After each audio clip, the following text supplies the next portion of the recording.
Hey Aries, we're here for October's generals. Can you believe I'm doing October? Absolutely nuts, but it is my favourite month. Halloween, obviously.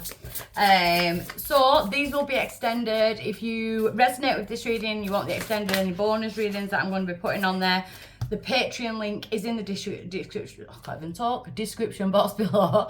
Also, I'm available for one-on-ones, and there is an Halloween offer on my site right now. A quick 15-minute live video call. That is in the description box below as well, divinelyguidedwithlove.com. So check all that out. So I'm going to get you one from Believing in Your Own Magic, Aries. For the month of October, what do my Aries need to hear? What you need to hear is sundress. Someone else got this. 41, which is a 5, which is about changes.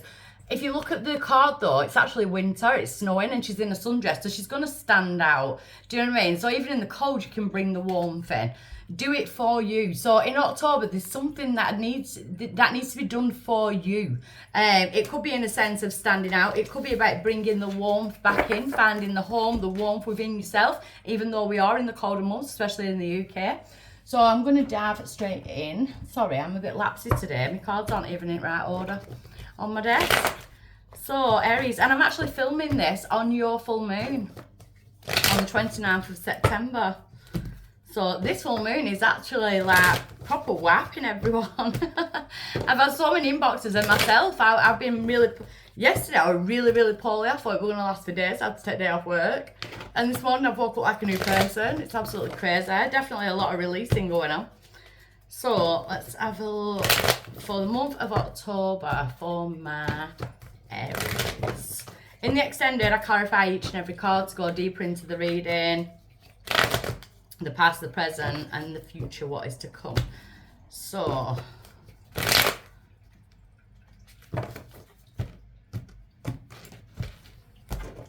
Aries, we have got the Ace of Wands in reverse. You need a passion injection. The Ace of Wands in reverse is almost like you're at a time like, what is good for me? I need some passion. I need something to be excited about. I need something to look forward to. So you could, like myself yesterday, I'm not an Aries, I'm a Gemini, but like be feeling a bit burnt out, be feeling a bit like, where is my fiery energy? Where's it gone? Where am I going with this? What's my purpose? What am I doing? So it's like you're kind of waiting on answers. But you are going through a massive release, which is going to bring in more for yourselves. We've got the Four of Pentacles in reverse. So if the Four of Pentacles upright is holding so tight to that one pentacle that if you just let go of it, it's got all four. And that is kind of what Spirit is saying. If you just let go of like your manifestations or finding that energy, if you just let go of it, it's going to flow in anyway, you know, over the next 4 weeks in October.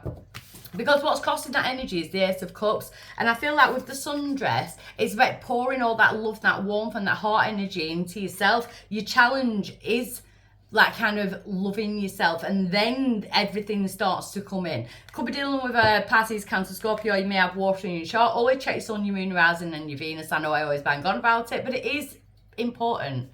So why is it coming right now? You've got the Ace of Pentacles. So you've got 3 aces straight off the bat. The Ace of Pentacles, Capricorn, Taurus, Virgo energy. The Ace of Pentacles is the divine saying they want you to feel secure and safe and stable in what you're doing and who you're with and how you're moving forward and how you're feeling within yourself as well. You know, so there's definitely opportunities coming out in the month of October. In regards to stabilities, it could also be investments in finances, investments of your time and your emotions into certain things. In the past, we've got the Empress in reverse. See, I feel like there has been something blocking manifestations. It could be another energy. It could have been another feminine, another female. There could have been like an overbearing female as well in the past with the Empress in reverse. But I kind of feel like you felt in yourself that you lost a bit of your power in a sense, or some situation kind of made you feel powerless, like you had no control over a certain situation. But at present, you've got the Eight of Cups. The Eight of Cups is that desire, that search for something more meaningful. And what the cards are saying to me is that you are on this search for something more meaningful, but you've also got to kind of release and surrender in order for that to come in order for you to manifest the opportunities that are coming in. If you keep looking and looking and looking, it's never going to happen because you're just blocking it. You're opening yourself up to too many opportunities, too many options, and then we become an option as well within certain situations. You don't want to become an option. You are not an option, Aries. You know, you're not an option. You are the one. The Eight of Cups to me is that trophy cabinet of pain. It's time to lock up that cabinet. We can't go back and keep polishing trophies and once, trying to make something shiny that once was. Time to lock it up and open your next cabinet. You know, you're ending karmic cycles. And going forward, you're coming out of a feeling of lack. In the 4th week of October, around the full moon on the 28th, you are coming out of a period of feeling like you're missing out on something, that you're lacking something, that you've not got the knowledge or you've not got that person or that situation. So you're definitely coming out of a period of lack. Your power is the High Priestess. High Priestess is Scorpio energy, and we're actually going to Scorpio on the 22nd of October. Your power is the fact that you are intuitive. And intuitively, you already know all this, but I feel like there's an energy of impatience. You know, with that coming out as your power, it's time to kind of like go into yourself and trust your visions and trust your feelings and your intuition. You know, use your human compass in moving forward. The outside influence to that is the moon, sign of Pisces, but I am doing this reading on the moon, and I feel like we're working from this full moon until the full moon on the 28th of October for yourselves. So you're definitely doing a massive release. By the time you get to the 28th of October on that moon, you've released a whole load of shit. Do you know what I mean? But there could have been like outside disruptions. There's an energy with the moon card, with the dog being tame, and we've got the wolf being wild. It's almost like there's an energy of I need to stay tame, but my soul just wants to be wild. I want to feel wild. I want to think wild. I want to, be the freedom thinker. In your hopes and fears, the end of all negative situations, freeing yourself, it's healing. The Ten of Swords, the only thing that can happen from the Ten of Swords in reverse is those swords fall out one at a time. Yeah, they'll leave a scar, they'll leave a wound. A wound heals, it scars over, it makes the skin tougher. So I feel like within October, you're realising just how strong you are, Aries, because your outcome is some kind of victory. We've got victory, success and recognition. See, you are not the option, you are the chosen. You know, I keep getting that energy. So I want to get a bit of clarification before I go into the extender where I'm going to dig and delve deeper. I want to know, well, that flew out anyway. May I even pick? Yeah, we've got reflection and projection. Be careful who you're around as well, because you may be picking up on other people's projections.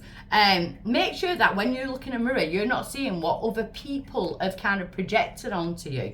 So I feel like mirror work is going to be significant in October, and kind of realising what has been projected. We've got karma, balance and justice. There could be legal situations, job interviews, that type of thing, but we are in Libra right now as well. You know, the Aries full moon is taking place in Libra.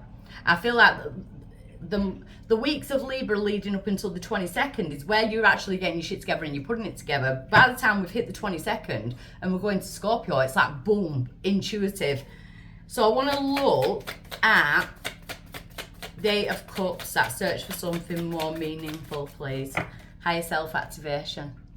You're releasing yourself. You're releasing yourself from the 3D ego. And it's like, your higher self is like, I can have anything I want. I am a magnet. I am not there in a line to be chosen. I am willing to stand out. I'm not scared to stand out. Your higher self is like blowing this magic towards you, as if to say, remember who you are. Remember what you're here for. The High Priestess, a renewal, a spark. See, I feel like it's a renewal and a spark within you though. Don't forget, with the Ace of Wands in reverse, it's like burnout. Where is my spark? Where do I stand out? What is my power? What am I here for? And then we get towards the end of October and it's boom, they're back. She's back, he's back. You go through some kind of renewal. I feel like you're keeping a lot to yourself. Outside influence with that moon card, yeah, we've got toxic patterns that we keep going back and touching. Your hand is not tied within that chain, but sometimes we can't help but keep going back. Sometimes you've got to remember that it is a reflection though. It's a reflection of the projection that things that are, people and places are putting onto you. So the victory, decisions. So in the extended, we're going to find out exactly where these decisions are going. But again, you're not an option, and the past is not an option towards you. You want to go forward, but it's like, where am I going? Where am I being drawn to? Them paths are only leading forward. But who's to say you can only go down one path? Who's to say that you have to keep yourself small? The path of destination, one could be love, one could be career, there could be a move, you know, that type of thing. But she's going back into, she's wearing a yellow mat for a reason. She's going back into that solar plexus. Rather than dealing with it up here, what is, where is it, I need to find it, you're going with this, it's your human compass, you know, pushing and pulling.